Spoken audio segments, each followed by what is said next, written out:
Good afternoon, everyone. I want to thank you for taking your time to come today. I hope that in the time that we have, there's going to be some very interesting ideas that we can share.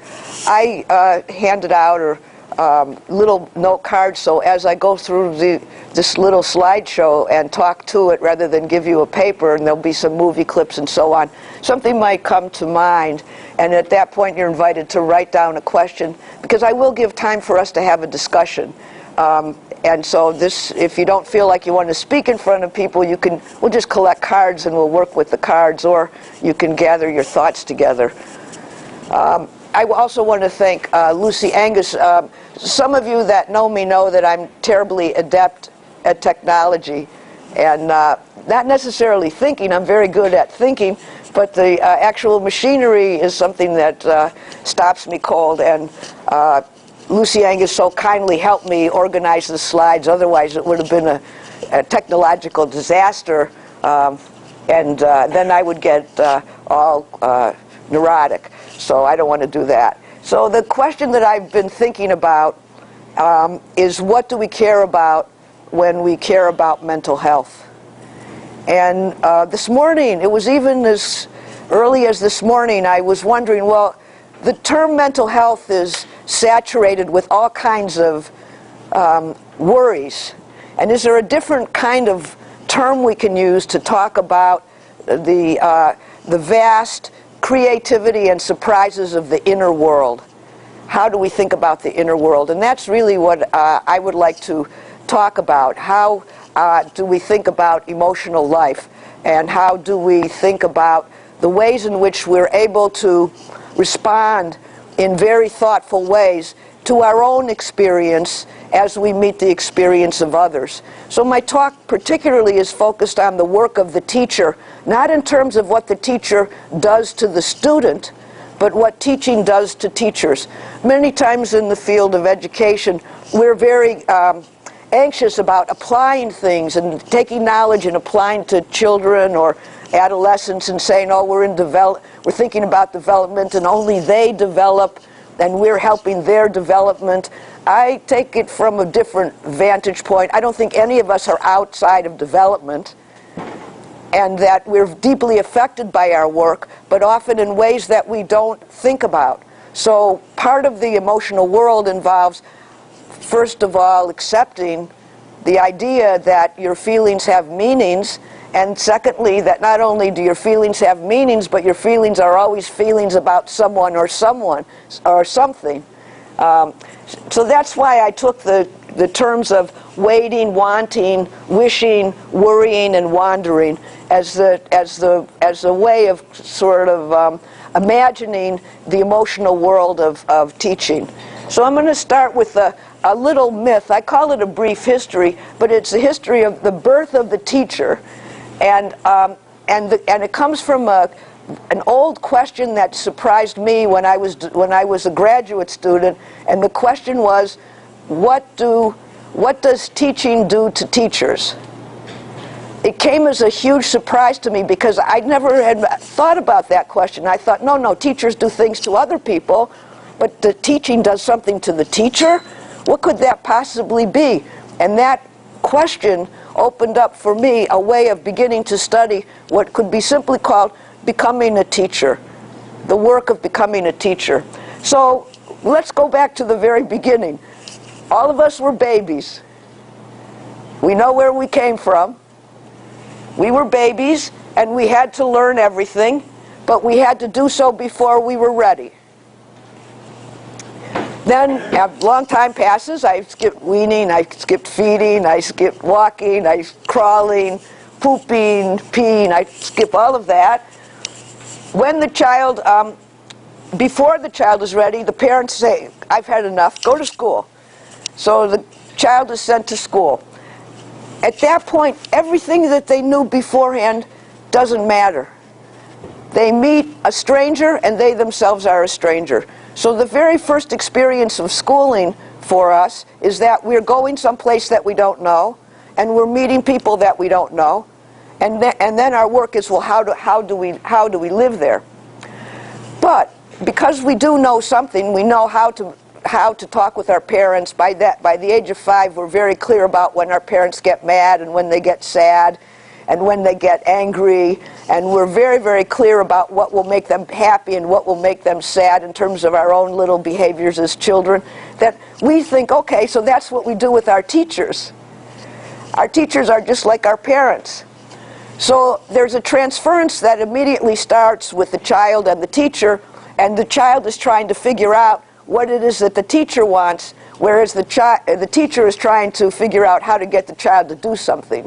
So there's a conflict that already starts, and that conflict is between learning for the teacher's love, just as we learned for our parents' love, and we would call it an ego ideal, and a shift that occurs probably around latency of the love of learning. So after the kind of throes of the Oedipal dilemma, the child goes into latency, and they're very interested in showing us what they know. They make huge collections of objects. They're at that point, they have dinosaur collections, car collections, doll collections. It doesn't really matter what they collect, but they're collecting a lot of things, and they're very happy to tell you all about it. So that moves from, they're telling you all about it not because they want you to love them, but because they love what they're doing. It's at that moment that we can say that a different kind of education begins.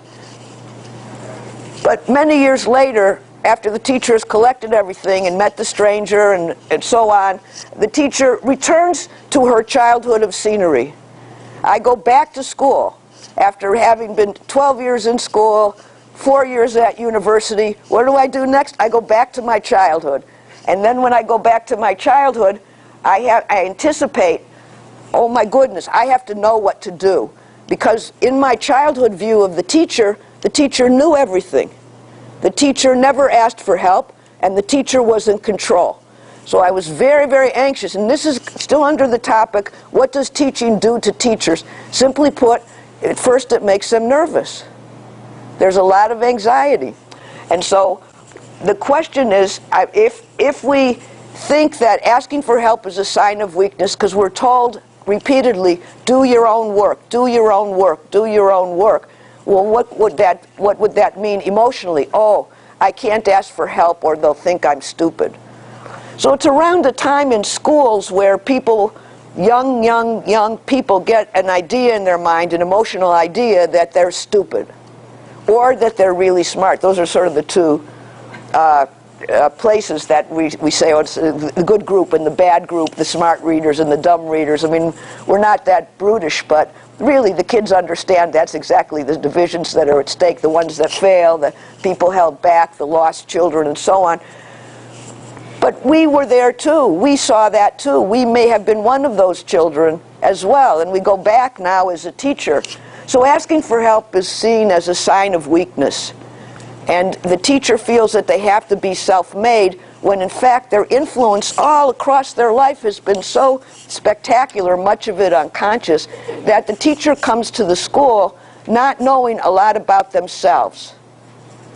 And it's an interesting paradox of how do we spend so much time in education and leave without knowing much about ourselves or knowing that feelings matter. So what can the teacher know about herself or himself while charged with educating others? This is a difficult thing. I'm trying to help, but I also have to understand my own impulses and motivations.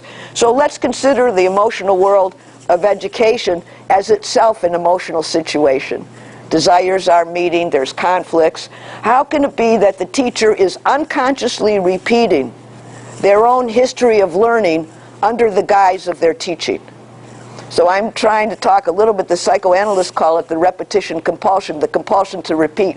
We keep repeating, which gives us one clue about why it's so difficult to change education. We have to change education, but education changes us. So we're involved in a relationship here. Next slide, please. So what does a teacher repeat from the childhood of learning? I think that many things, and I see it all the way through the university to graduate education to professional organizations. Fear and hatred of mistakes. The compulsion to humiliate or to feel humiliated. The equation of education with punishment. I'm going to teach you a lesson. Temper tantrums as a teaching lesson. The teacher's temper tantrums, which we don't really talk about very often, but we can all go back into our own past and maybe even our own present where we became so angry that we could not contain our anger and took it out on somebody else that didn't know what was going on. So there is already a strong carnival of feelings in a place called education that are usually seen as meaningless or a problem of control, lack of control, behavior problems. We have words to use in education that totally foreclose our capacity to think about someone else or our own contribution in this matter. And so I would like to give you a terrible example, but before I give you a terrible example of these dilemmas, and it's a very short film that was taken surreptitiously in a kindergarten class, and it was in the New York Times. This is how I got it, and I can tell you what happens later. But as you watch this, it's a very short film, and we can watch it twice. It's about a minute and a half. As you watch this, I want you to think about what you're thinking about, and how we might talk about it a bit later. So here's the little film brought to you by an iPhone.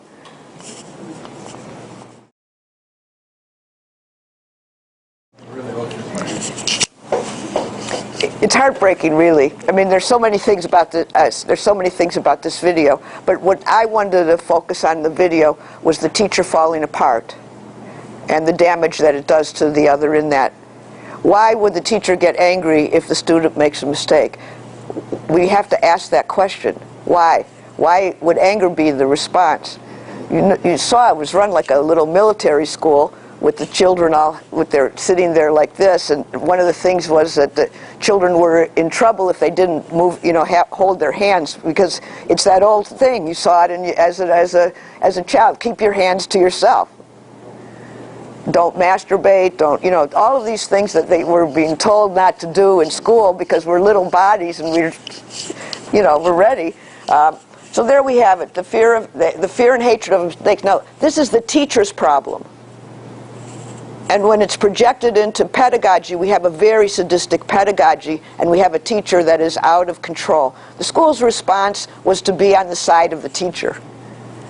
This was just a momentary lapse. So this is an example. When to say a momentary lapse, what it means is that it doesn't mean anything. What happened in that room means nothing. What the teacher did was just an accident, not a terrible, sadistic acting out of profound disappointment over something, but it had to have been more than just the little girl that got the wrong answer on the math. And then it turns out that the mother pulled the girl out of school and sent the girl to school because she wanted her to have the best education, and this is seen as raising reading scores and so on, and there's a kind of hysteria over what you have to do in kindergarten and the first grade. You know all of this, I'm not telling you anything different, but we want to ask about this relentless competition and what that does to our capacity to make a relation to the very complicated emotional world. So that was a terrible example. But you can recall these examples when you go back to your own childhood games of playing school with others, and you were the teacher. What did you make other people do? Go to the corner, write relentlessly, give them stupid assignments, make them be quiet. It is very interesting that the child is enacting the actual culture of what they think and feel and fantasize as education. My idea is that these fantasies may become repressed and unconscious, but they erupt during times of the teacher's anxiety. So, a brief definition of mental illness. Then at the end I'll finish with mental health. Mental illness consists in not being able to find anyone who can stand you. And so, if you think about it, it's a very elegant definition. What Rickman is attempting to suggest is that illness is a relationship. It's always a relationship to someone. And not finding someone to help you at a time when you need help essentially is a retreat into the illness, and it's very hard to bring people out of that. In other words, people always need others. There's not a moment in your mind. There's always someone. There's always something. It's never empty. And if you can't find someone to stand you, then you can say this person is in fact suffering deeply, and because no one can stand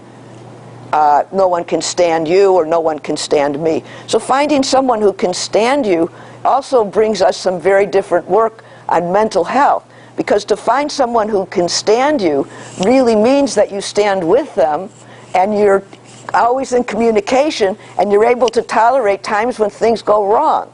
You're able to contain your frustration without ripping up the relationship. Just like the teacher ripped up. Like all of that temper tantrum is repeated over and over in our work, in our writing. We treat our papers that way if we don't like them, if we're mad at the teacher and so on. Think about the physical anger that we have, and feeling that the teacher can't stand us. Or I can't stand the teacher. The hatred goes both ways. But love and hate are part of the human condition. We're just a little too afraid of those experiences to actually be interested in what they could mean and signify. Next slide, please. So the human learning is an emotional situation, and just as the mind, it oscillates between the poles of extreme bliss and painful heartache. Those are the two poles I would like to stay with. But we're all vulnerable to expressions of distress. And these expressions of distress, these emotional sceneries in our mind, are externalized, projected as anger, frustration, hatred, paranoia, and back to Rickman's idea, nobody can stand you, anxiety over loss of love. Anxiety over loss of love. Next slide. More anguish. Don't be afraid. Depression, loss of mind, these are what people worry about. Being depressed and not being able to get out of it, losing one's mind, the loss of beauty, the loss of others, again, think of Rickman, and an incapacity to distinguish good and bad. Now, such expressions are frightening when everything is bad. When I feel bad, the world is bad. When I feel good, the world is good. Now, I can say, oh, does that mean something, or is that just because I'm so omnipotent that I can make the world good or bad? No, I have to go back to this idea. How are my emotional experiences affecting my perceptions of self and other? I want to know more. I want to be curious. I think my feelings mean something. So we start by trying to figure out the meaning. The most common kinds of questions that we ask ourselves, or we might ask a teacher, or we might ask a therapist, what's wrong with me? Can you fix me? I'm lost to the world. Is it normal to feel this way? Why does everybody hate me? Why do I hate my hate? And can't I just get over myself? And your friends will say, well, just get over yourself. And I say, well, where would you go? You can't. Wherever you go, that funny thing, wherever you go is where you are. What Freud said was the ego cannot flee from itself. It can only destroy itself. So these are some of the questions of anguish that we see in the teacher's world, and this incapacity to distinguish between good and bad is a very key one, because we want to know if we're a good teacher or if we're a bad teacher. And how we figure that out belongs to our emotional logic. There's other ways that would bring us to an understanding that maybe sometimes it's okay to be a bad teacher, because we're learning quite a bit about that, and then slowly we become, say, a good enough teacher. Next slide, please. So all these emotional situations have something to do with others, near and far. But it's really, it must be admitted that emotions make us nervous. Other people's emotions make us nervous. Emotions are difficult to handle, let alone understand. This is the sort of paradox of the human, that we have these capacities, these affective capacities, but we have to make a narrative into them. So at times the theater of the mind and the fantasies that feel convincing of emotional life do feel crazy. They do feel crazy. There's sometimes you have fantasies. If you say you hate everybody around you, and you want to write a little email and say, I hate you, and then reply all, and then say, whoops, take that back. Then the next thing happens, that was an accident. So the ways in which we try to convey our feelings are aided by our technology and so on. But it's also the question of, is it because we can't stand the feelings that we have inside of us, so we must project it into other people and make everybody feel bad, create a mess, and then see what happens after that. So more difficult, though, than having feelings, I believe, is when we deny our feelings or feel our feelings or other feelings have no meaning. And so I'm suggesting that there's a close relationship between the capacity to tolerate not knowing and be curious about that and try to understand what you think you're feeling and why. And a nice little indicator I always ask someone when they talk about something that gets very, very abstract, I say, well, what happened before? Oh, I was feeling fine. And then all of a sudden I was really pissed off at someone. I said, well, okay, between the time you felt good and the time you felt bad, what happened between? Oh, well, somebody said. And then you get a story. And at that story, you can construct it to begin to see what it is that people care about. Because people always care about something. D.W. Winnicott, a child analyst and also an adult psychoanalyst, identified, he felt that there were, for all of us, not just the people that couldn't find anybody who could stand someone, but for each and every one of us, that there are 5 primal, meaning universal, I believe, agonies that the human engages or feels or worries about. Falling forever, fragmentation, depersonalization, DRealization, and isolation without any means of communication, as we saw in that little video of the teacher's temper tantrum. So I'm just going to go through these just really, really briefly and sort of associate with falling forever. Falling forever, being dropped, fear of failing. All of these worries and no one around. All of these primal agonies have to do with feeling as an utter isolate and not able to make any contact. Next slide, please.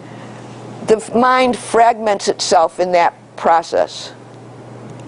So that not only am I falling, but I'm falling apart. That's what fragmentation means. I can't put things together anymore. I see everything as arbitrary and persecutory, and different parts of myself. There's a great distance between my self-perception and how others see me. And it doesn't matter, because they're wrong and I'm right. So there's a kind of falling apart and a rigidity of the pieces themselves. This is why Winnicott talks about agony. Next slide, please. DRealization. It was as if I'm somebody else. I don't know who I am. I feel that I might be really great here, but I don't feel that way anywhere. So there's two people. There's 2 Professor Britzmans, or Dr. Jekyll and Mr. Hyde.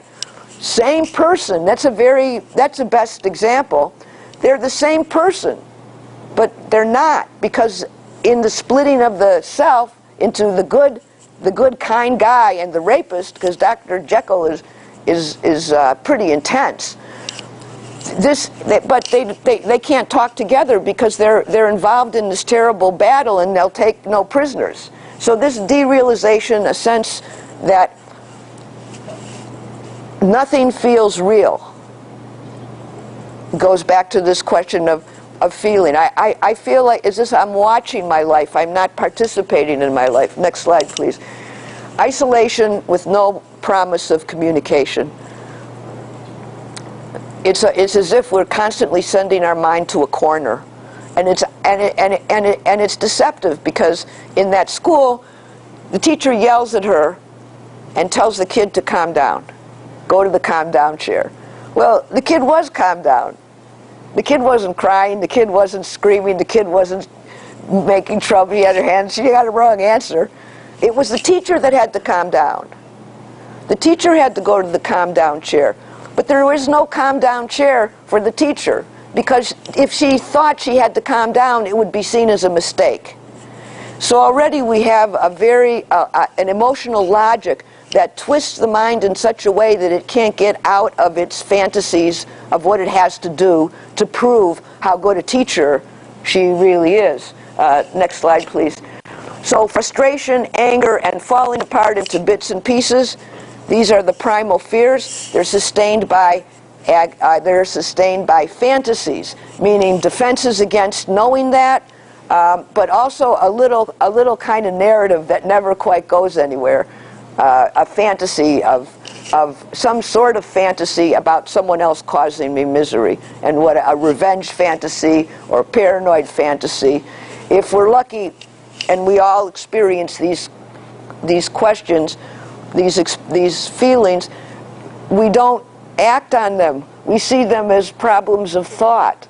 We see them as a way that call upon our mind to contain them and to metabolize them. And if we can't do that ourselves, we also go see someone like me. You go see a therapist and you have a really interesting discussion. But if in the larger culture, if you see a therapist, you're worried to see a therapist because that means you're mentally ill. No, the therapist will be the person that can stand you. That will give you a way out. But there's worries, oh, if the school learns this, if the school learns that. When I was doing my dissertation, I had a recommendation that every single person studying to teach be in psychotherapy, so that they could sit and think about things and talk about how they're thinking about things and where things are going off the rail, and seeing it as a very interesting experience, under the idea that the more fluid and open you are about your emotional life, the more welcoming you will be about the emotional lives of others, including the emotional lives that you don't understand. Next.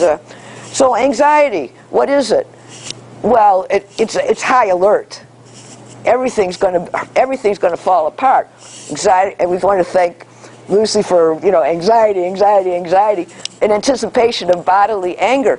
And what we hear most is good. But what if something happens? What if I hand in a paper and the teacher doesn't like it? Or what if I can't get this done? Or what if? And it's not an imaginative play. What it really is an expectation of a catastrophe. And at least in psychoanalysis, the catastrophe has already happened. What is that catastrophe? The fear of the loss of love. Some significant loss.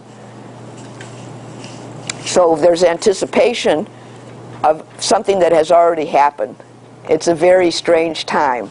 Next slide, please.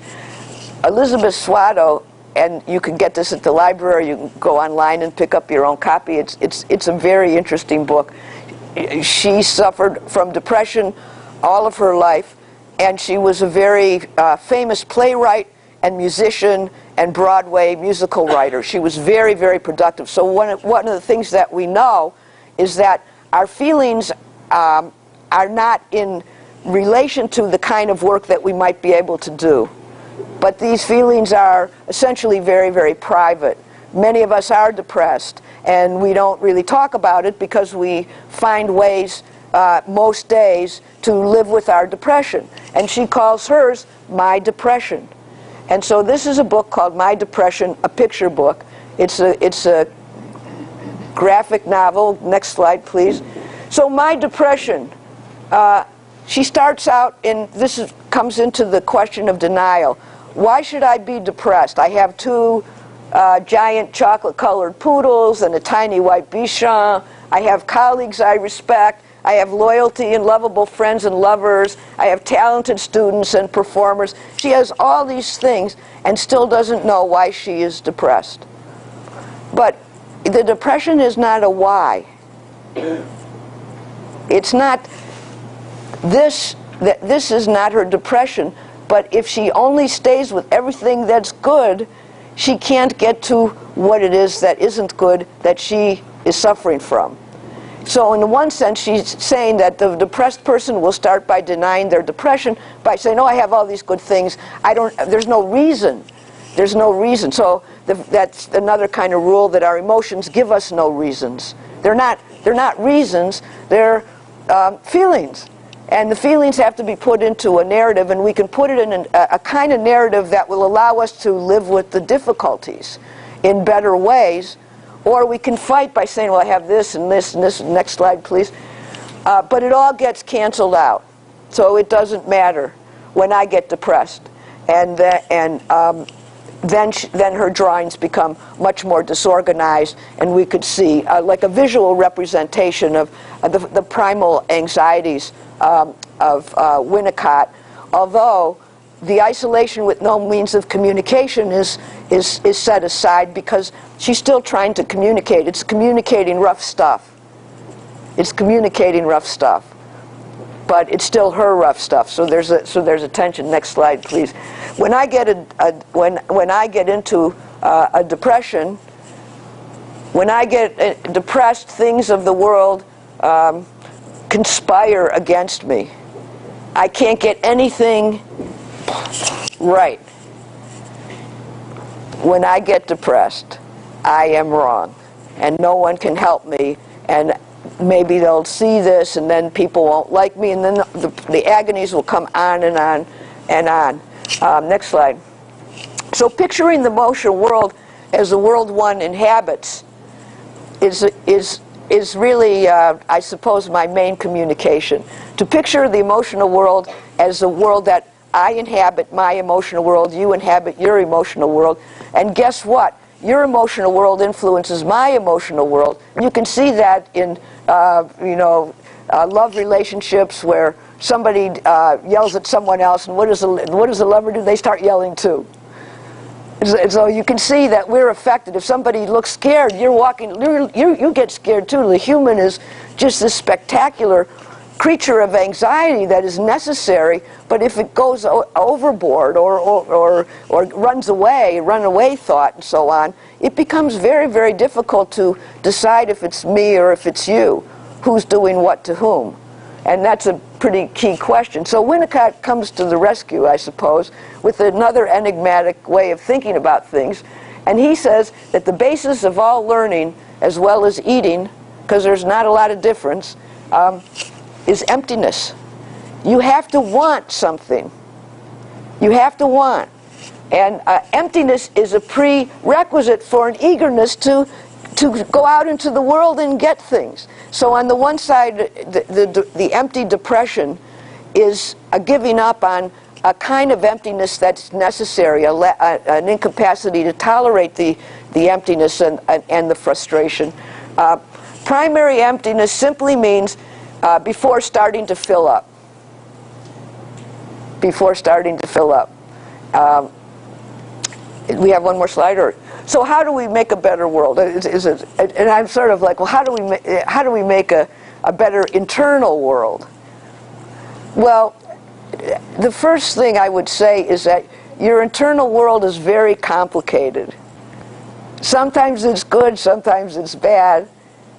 But the difficulty is when you don't know that, and you don't see a relationship between those two feelings. These feelings aren't so separate. They're part of love and hate, construct our capacity to think. So how do we make a better world? Well, partly we want to learn more about ourselves. We want to wait. We want to want. We want to wish. We still want to worry. There's nothing wrong with worrying. And we want to wonder. Now, I'm going to show a little, just a 2-minute, I guess it's 3 minutes, film on Winnicott done by philosophers. You can find it on the YouTube as well, where there's 5 bits of advice that Winnicott gives us to remember. Okay, so to make a little shift, because when I think about that film, the reason that I put it there was because I'm thinking the baby as the teacher. I'm not so much thinking about what parents should do for children, but what's good for the goose is good for the gander. So all that we say about the children is also what we can say about the teacher, who can enjoy introspection. The teacher is vulnerable. Let the teacher be angry and wonder why. This is my addition. There's lots to make us mad in education, but we need to understand what it is that we're angry about. Make sure that the teacher is not too compliant. This will be a devastation for a very cold education and a kind of a breakdown of the mind. Let the teacher become, everybody wants to be a good teacher, you have to make it up. Be a good enough teacher. And finally, realize the significance of your work, and the significance of your work leans upon your capacity to be interested in your mind. So again, the communication is, the more you're interested in the workings of your mind, the more interested you're going to be in the workings of the mind of others, even if at that point you don't understand that other person. Not understanding is not a problem. The problem is what happens to us in those scenes, and how it is that we regain our mind so that we can encounter what we don't know. So I'm going to stop now. I gave everybody a piece of paper. I'm happy to take your questions or your comments, or you can hand in the papers, the note cards if you like, and we'll read it out loud.